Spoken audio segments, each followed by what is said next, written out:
자신을 지키라 라는 제목으로 말씀 증거해 드리겠습니다. 이번 주 30일은 종교개혁일입니다. 그래서 이번 주일은 종교개혁 주일이라고 그렇게 말합니다. 종교개혁, 우리 1500년 16세기 있었던 사건이지만 이 종교개혁은 세상적으로도 큰 의미가 있고 우리 그리스도 교회 입장에서 보면은 놀라운 변화, 축복의 사건이 되었죠. 세상적인 입장에서 보면 이 종교개혁을 기점으로 중세가 끝나고 근세로 바뀌어요. 우리 초대교회가 있잖아요. 초대교회하면 보통 500년까지, 중세 500년에서 1500년이에요. 이게 바로 암흑기예요. 완전 교회가 죄악의 수렁에 빠진 거예요. 그 대변환점이 바로 1517년의 종교개혁이에요.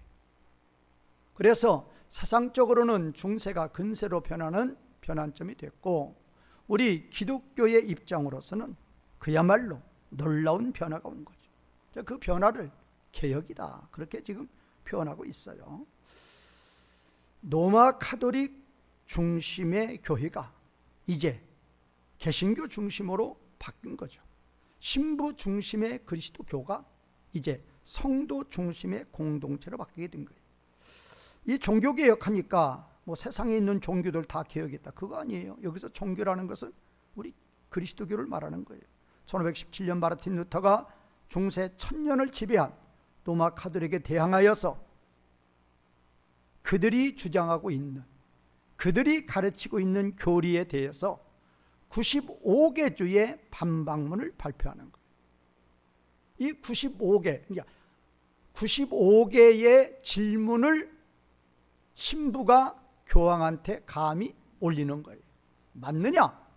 맞으면 답변해봐라, 그런 식이에요. 그러니까 틀리다 그 말이에요. 뭐가 틀리다?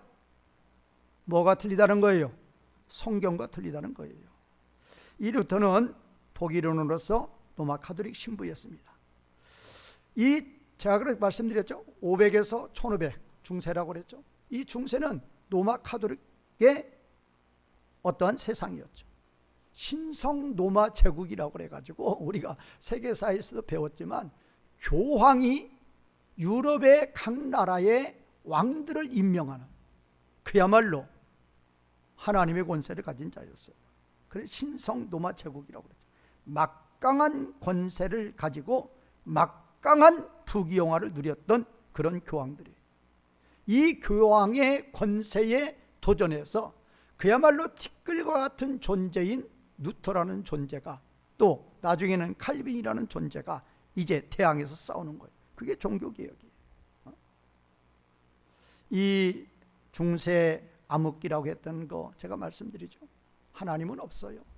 완전 사람 중심, 사람의 부귀영화, 거기에 초점을 뒀던 세계란 말이에요. 그러면 왜 그렇게 중세 기독교가 타락했는가? 그걸 아셔야 돼. 이유를 아셔야 돼. 왜 1000년의 기간이 왜 암흑기였는가? 왜 죄악이었는가? 그걸 아셔야 된다. 죄악은 세상의 죄악이에요. 교회는 거룩이란 말이에요. 교회가 타락했다 그 말이에요. 이유, 로마의 언어는 라틴어죠. 그때 당시 성경은 라틴어 성경만 존재하는 거예요. 다른 언어로 번역 못해요. 아까 제가 말씀드렸잖아요. 로마 교황이 유럽의 모든 나라의 왕들을 세우고 패한단 말이에요. 그 왕을 지배하는 교황인데 교황이 하지 말라는데 누가 거역하겠느냐. 감히 할 수가 없는 거죠. 그러면 라틴어는 로마 언어예요. 그럼 유럽이 다 로마 언어 씁니까? 라틴어 씁니까? 아니잖아요. 그러면 각 나라 사람들은 이 성경을 읽을 권리가 없는 거예요. 읽을 수가 없는 거예요. 그러면 성경을 읽는 자는 누구냐? 그야말로 지금으로 말하면 신학을 한 로마 카톨릭의 신학대학을 나온 신부들만이 성경을 알 수 있고 볼 수 있었던 거죠.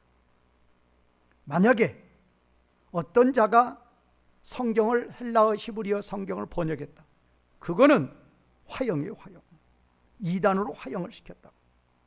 그래서 이 교회가 일반 성도들에게 성경을 접할 수 있는 장벽을 딱 설치해서 차단해 버렸단 말이에요. 그러면 성도들은 성경 몰라요. 그래서 자기네들이 이 성경을 가지고 이제 요리를 하는 거예요. 무슨 맛대로? 자기 맛대로. 누구의 뜻은 다 버리고 하나님의 뜻은 다 버리고 자신의 뱃속을 채우는 사람의 부귀영화, 사람의 영광을 위해서 성경을 뜯어고치는 거예요. 뜯어고쳐도 알 길이 없어요. 왜? 일반인들은 모르니까. 성경 없으니까. 그러면 이렇게 말씀 독점권을 가지고 말씀을 변경하여서 사람의 뱃속을 채웠던 거, 그게 중세란 말이에요. 그러면 이 중세의 이 타락에 대항해서 이 루터라는 자가, 칼빈이라는 자가 어떻게 종교개혁을 했느냐, 그 근원이 뭐냐, 그것을 잘 아셔야 돼요.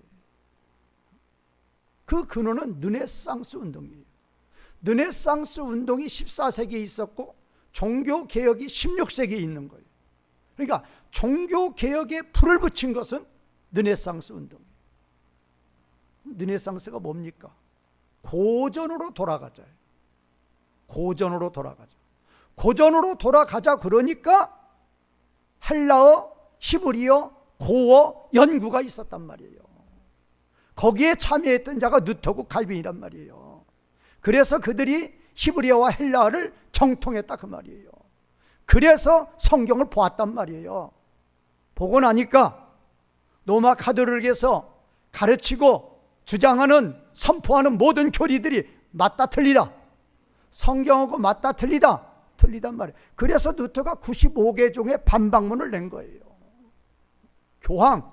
교황이시여, 성경을 믿는다고는 교황이시여, 답해보시오. 어디에 그런 말씀이 있습니까? 그게 95개 주의 어떠한 반박문이라 그 말이에요.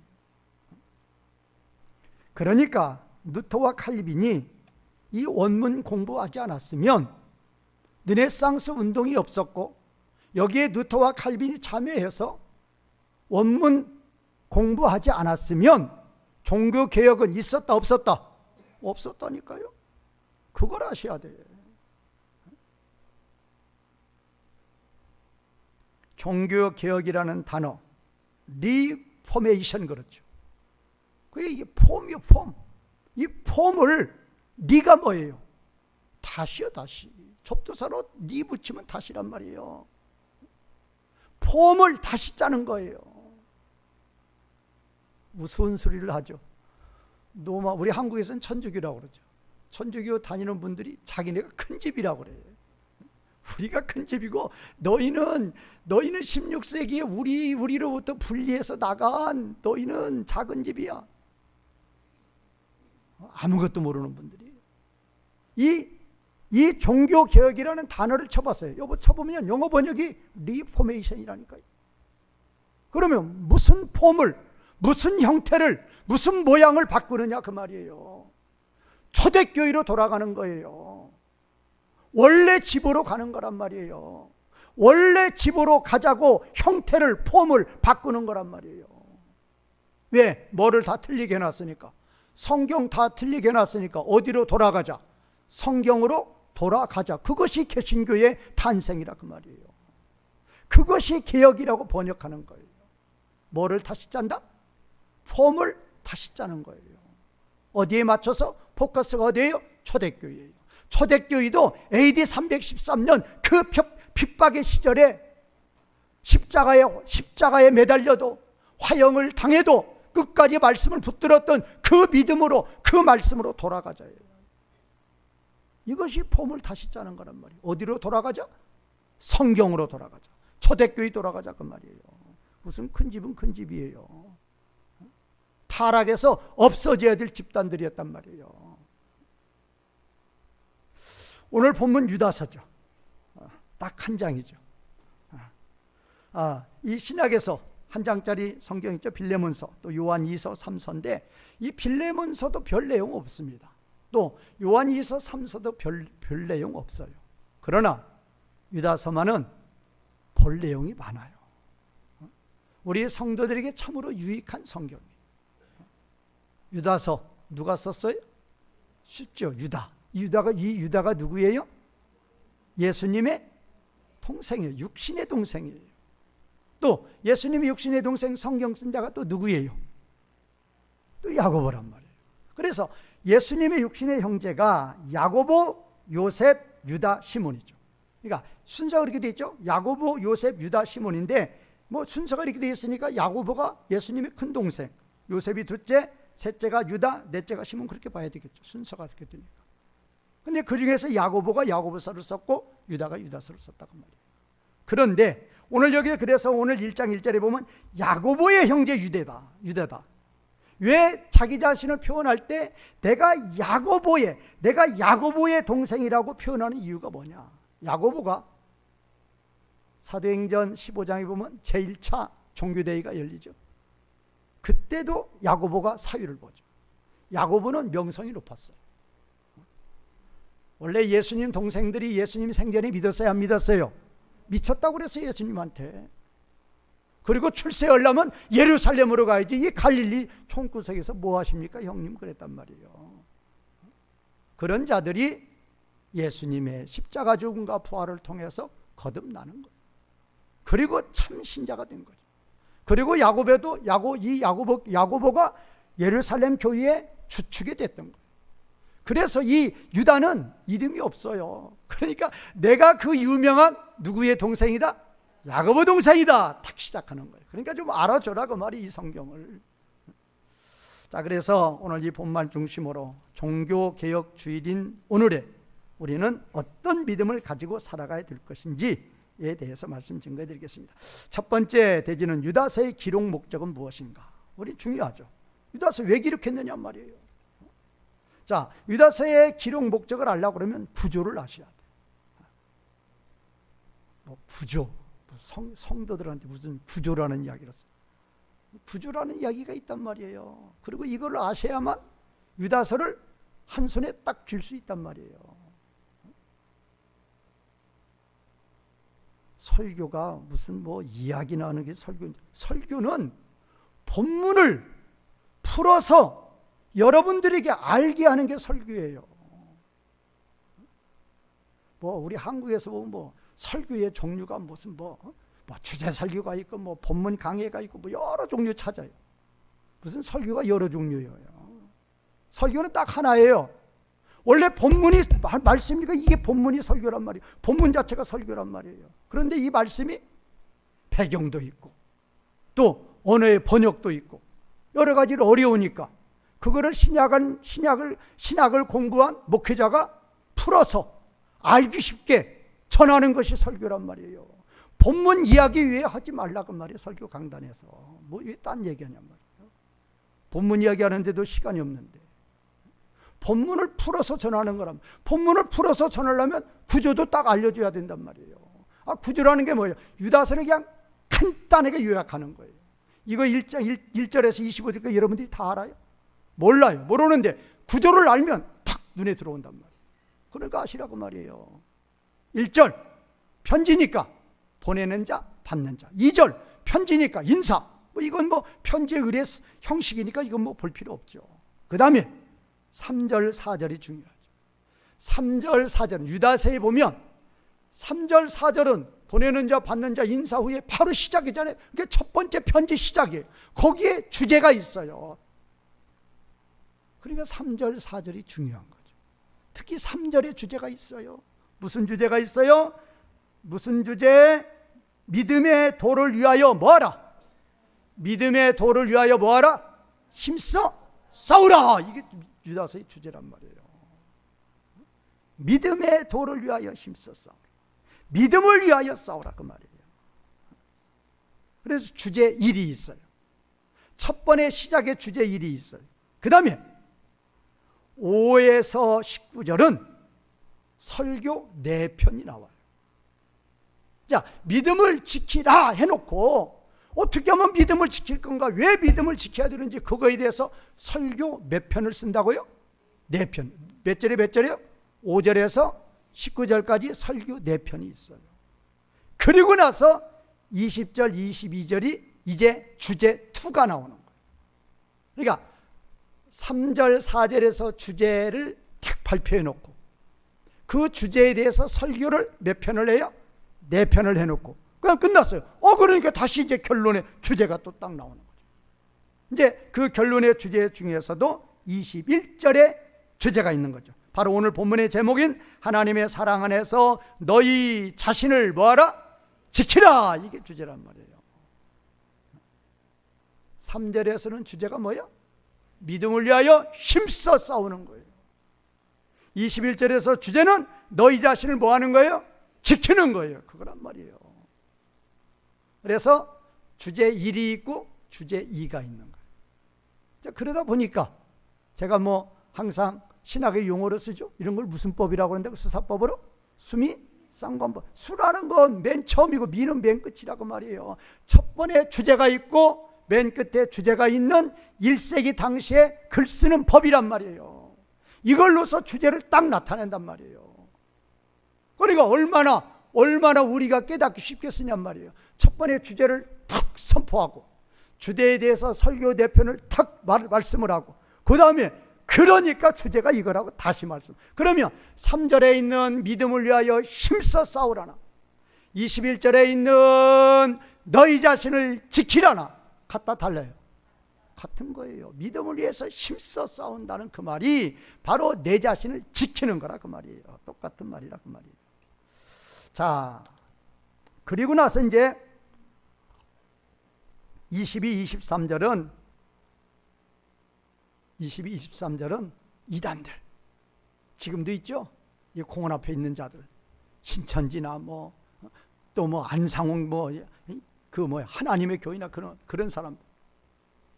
이제 보통 이 성경에서는 베드로나 다른 성경에도 그런 걸 거짓 선지자라고. 거짓 선지자, 거짓 선생.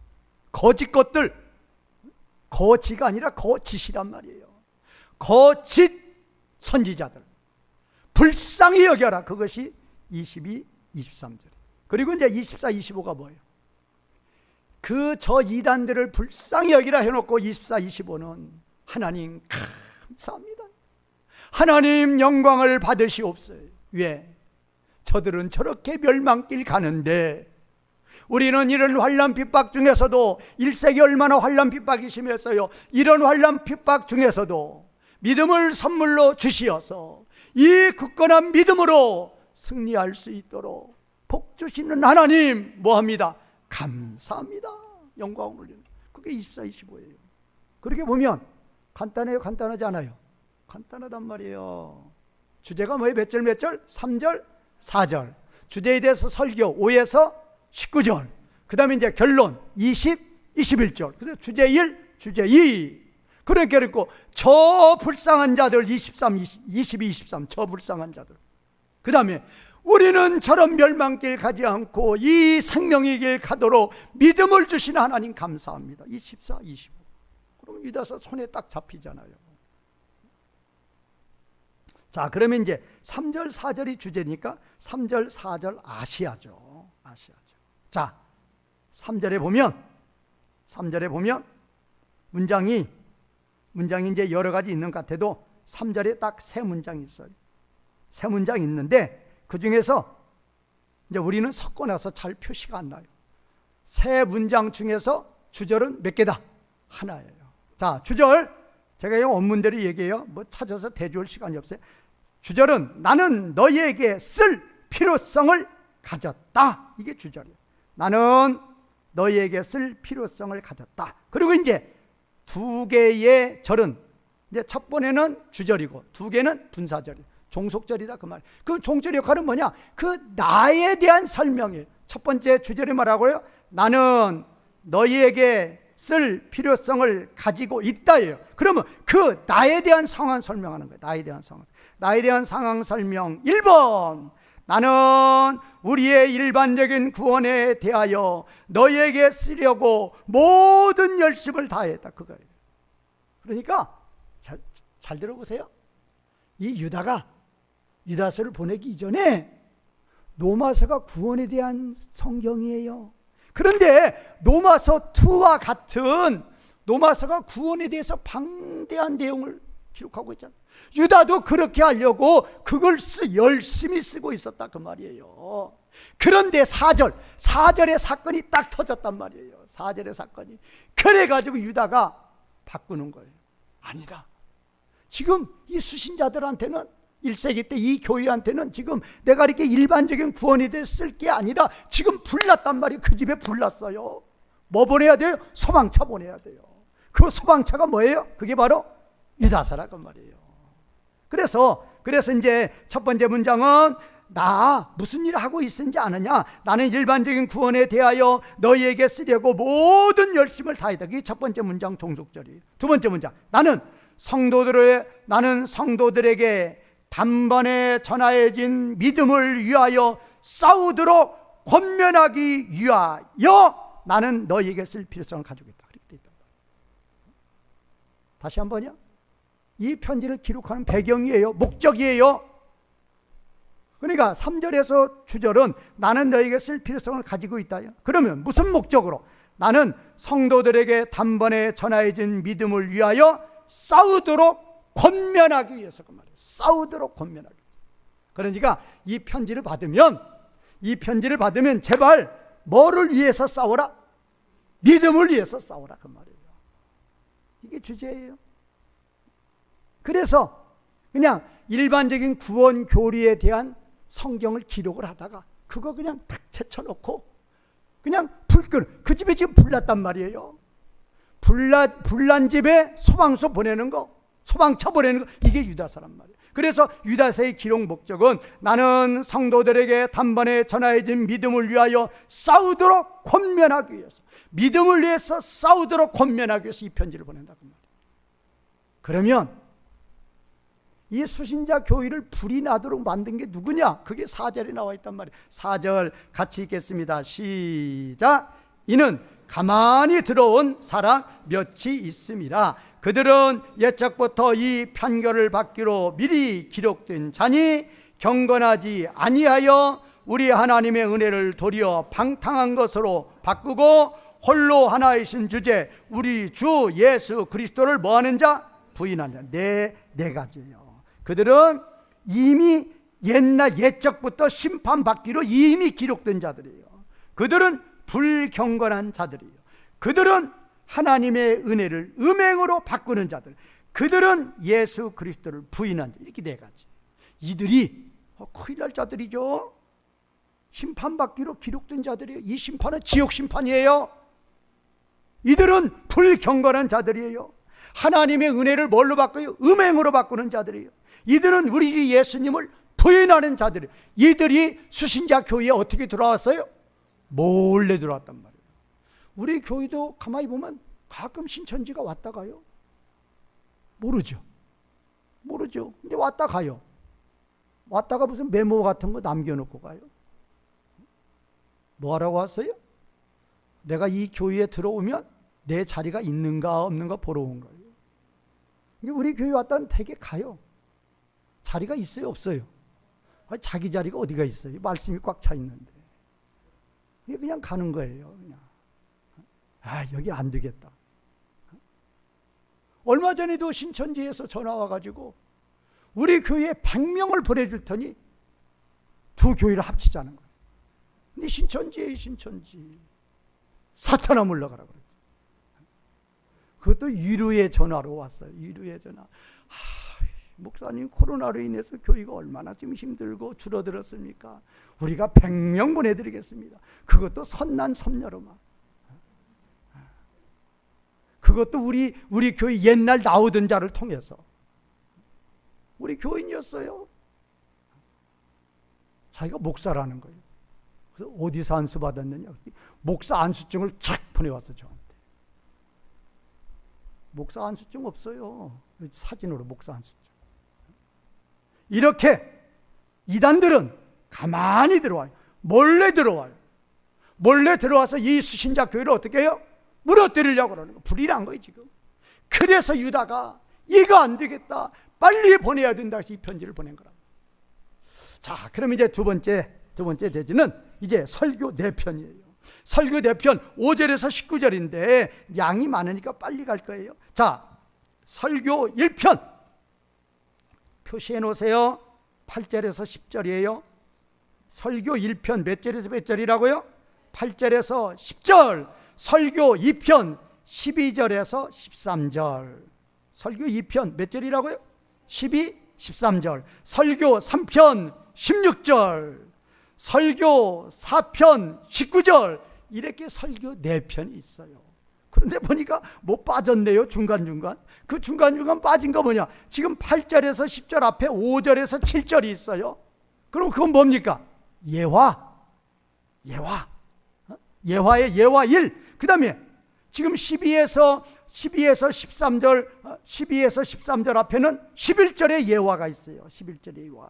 그러니까 5절에서 7절에 옛시대의 1세기와 똑같이 이단 길 걸어가다가 하나님 대적하다가 멸망당한 새 사탄의 무리를 소개하는 거예요. 왜 소개해요? 너희들도 그들처럼 뭐한다? 망한단 말이에요. 망한다. 심판받아 망한단 말이에요. 경고하는 거예요. 그러면 이 두 번째 설교가 12, 13절이죠. 그러면 11절에서 또 옛시대에 하나님 대적하다가 멸망했던 새 사탄의 무리들을 또 소개하는 거예요. 그래서 그게 11절이에요. 그 다음에 설교 3편이 지금 16절이죠. 그러면 14, 15절은 뭐냐? 놀라운 게 나와요. 에녹서는 성경 아니에요. 그런데 그 에녹서에서 에녹의 예언을 여기 유다가 인용하는 거예요. 그런데 하나님이 그걸 채택을 해주는 거예요. 왜? 맞은 것이니까. 그러면 이 에녹이 뭐에 대해서 이야기하나? 예수님 재림하신다고 말이에요. 나왔죠?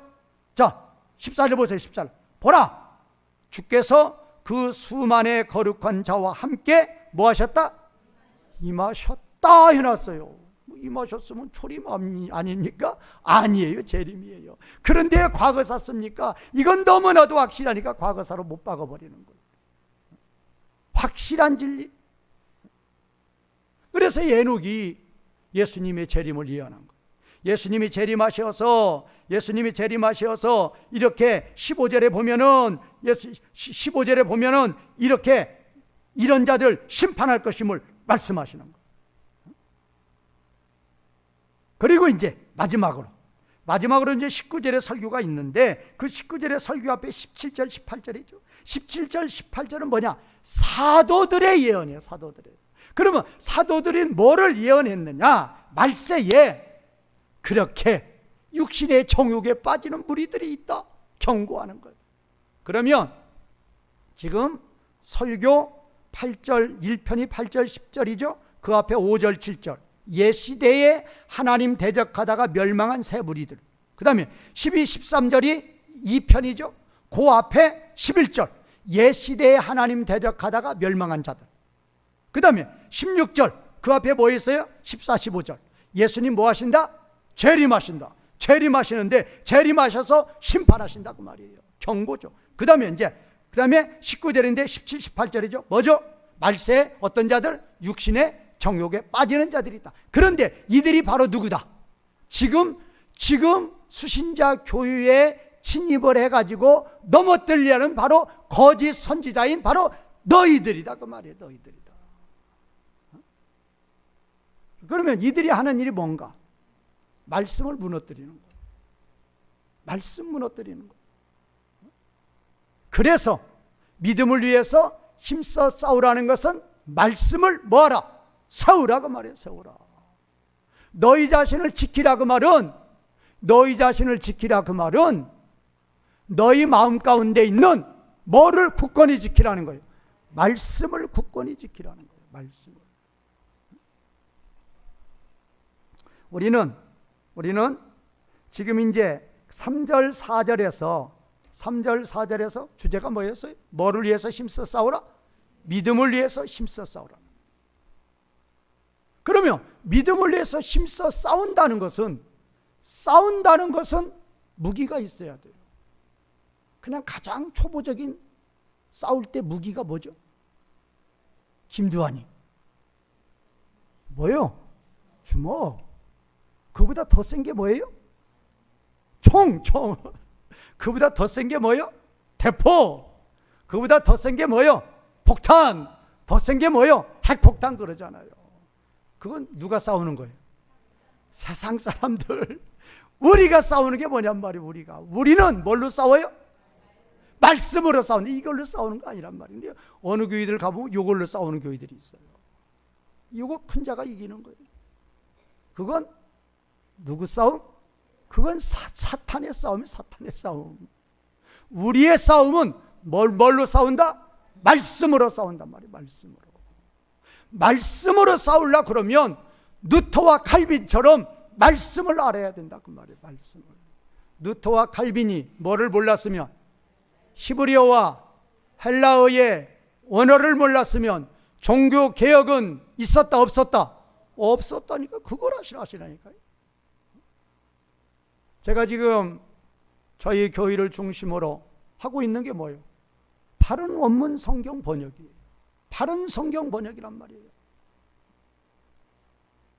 제가 오늘 그 유다서도 제가 번역한 거 다 나눠드리려고 하다가 너무 양이 많고, 또 이제 그런 거 나눠드리면 뭐 설교 시간 이런 거 나눠줘야 또 불평도 있고, 여러분들은 혜택을 줘도 그걸 거부하는 거예요. 우리말 성경 번역이 미흡하단 말이에요. 아까 3절에서도 주절이 하나고 그 주절에 대한 주어를 설명하는 종속절이 둘이고, 주절과 종속절 구분할 수 있어요 없어요? 없어요. 뭐가 주절인지 모른단 말이에요. 20절 21절도 똑같아요. 거기 보면 주절 하나에 종속절 셋이에요. 주절은 오늘 주제인 뭐예요? 하나님의 사랑 안에서 너희 자신을 뭐하라? 지키라. 그게 주절이에요.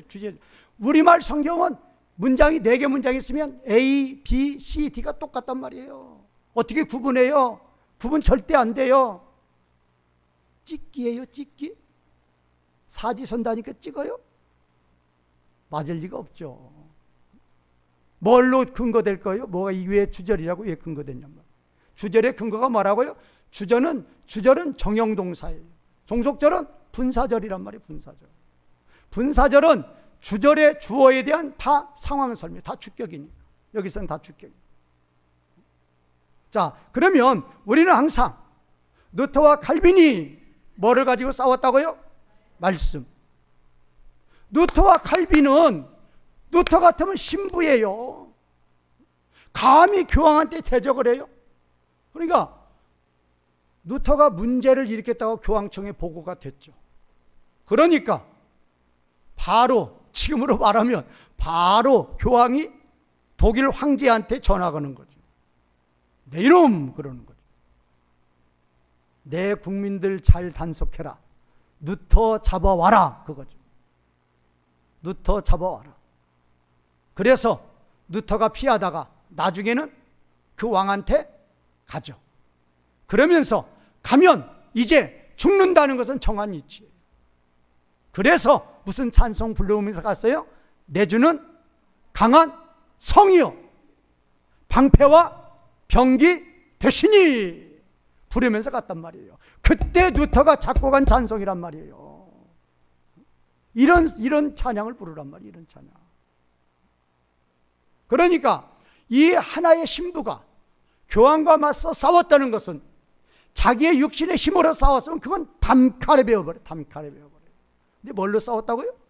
말씀으로. 그래, 너 지금 성경 가지고 이야기하잔 말이에요. 성경 가지고. 원문 가지고 이야기하잔 말이에요. 원문에 맞느냐 말이에요. 맞느냐. 다 틀리지 않느냐. 95개가 틀리단 말이에요. 95개가. 제가 하는 이 성경 번역은 바로 그거예요. 성경을 좀 더 바로 보자. 성경을 좀 더 바로 알자. 성경을 좀 더 바로 알면 누구의 뜻을 바로 하는 거예요? 하나님의 뜻을 바로 하는 거예요. 하나님의 뜻. 자, 오늘 이렇게 지금 그 4가지의 그 설교에 대한 내용은 바로 그거예요. 지금 시간이 없으니까 설명을 못하고 바로 그거예요. 아까 그랬죠?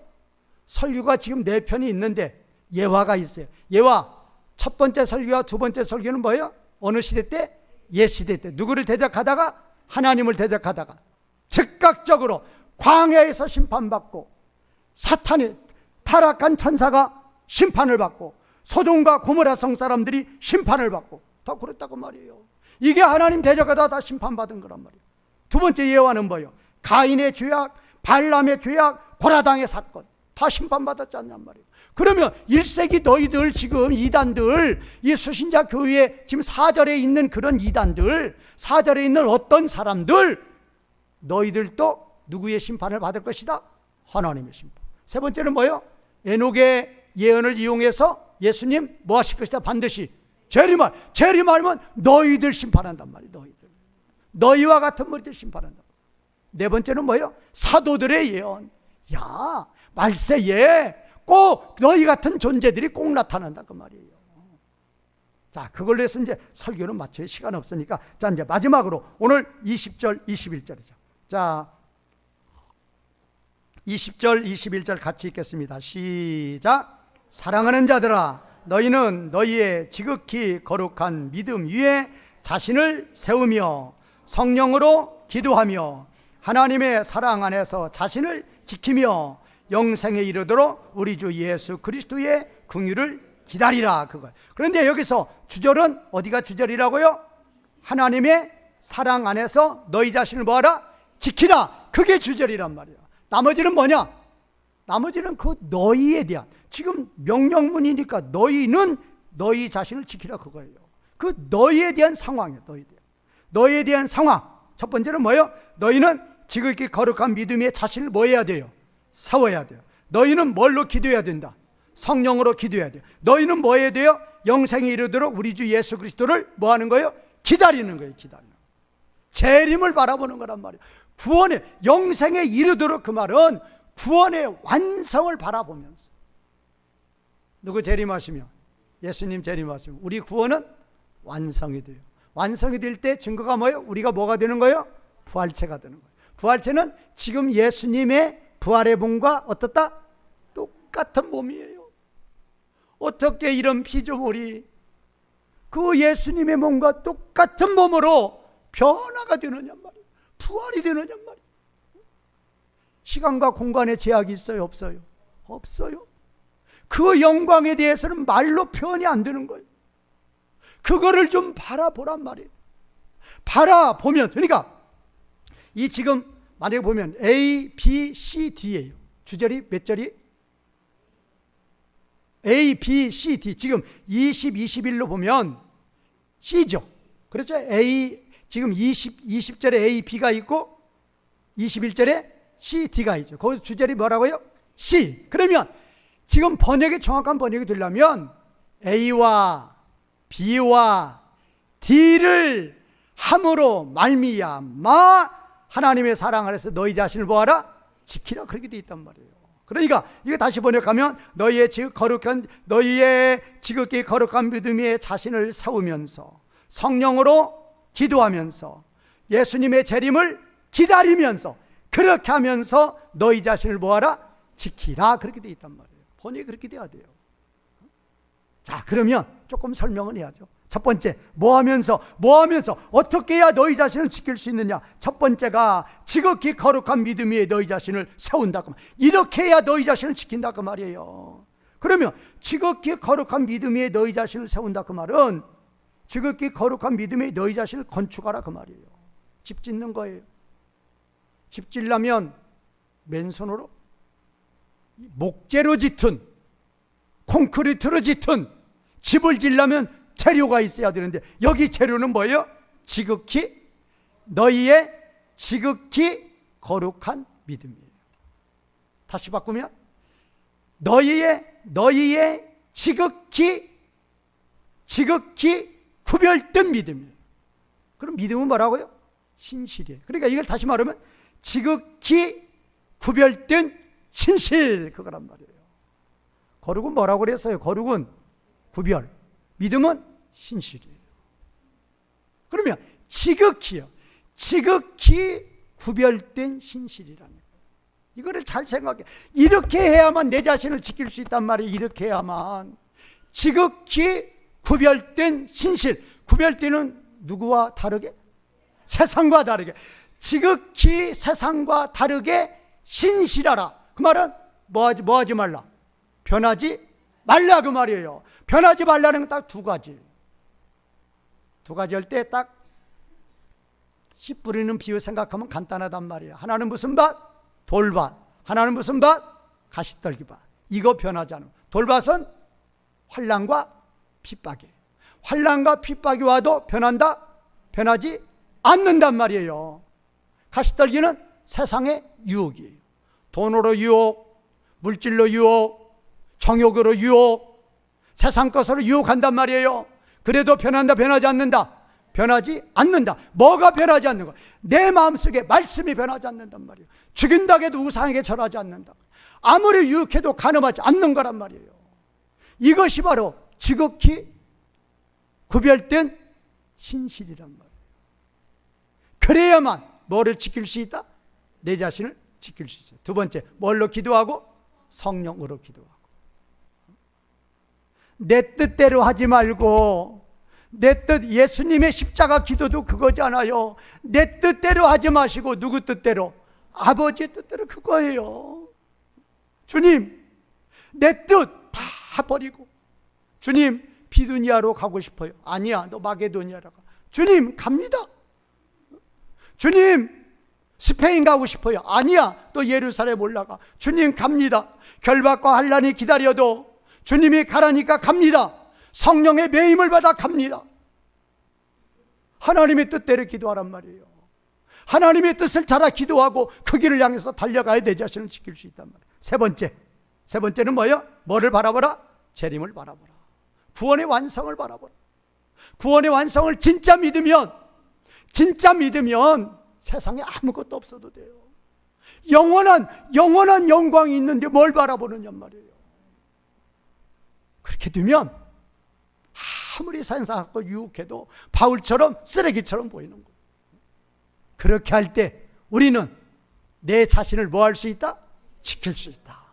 그렇게 하셔서 진정으로 이 말세지 말에 자기 자신을 지켜나가는 복된 성도님들이 되시기를 주님의 이름으로 축원과 부탁을 드리겠습니다. 말씀 이어가시면서 기도하시는 시간 되겠습니다.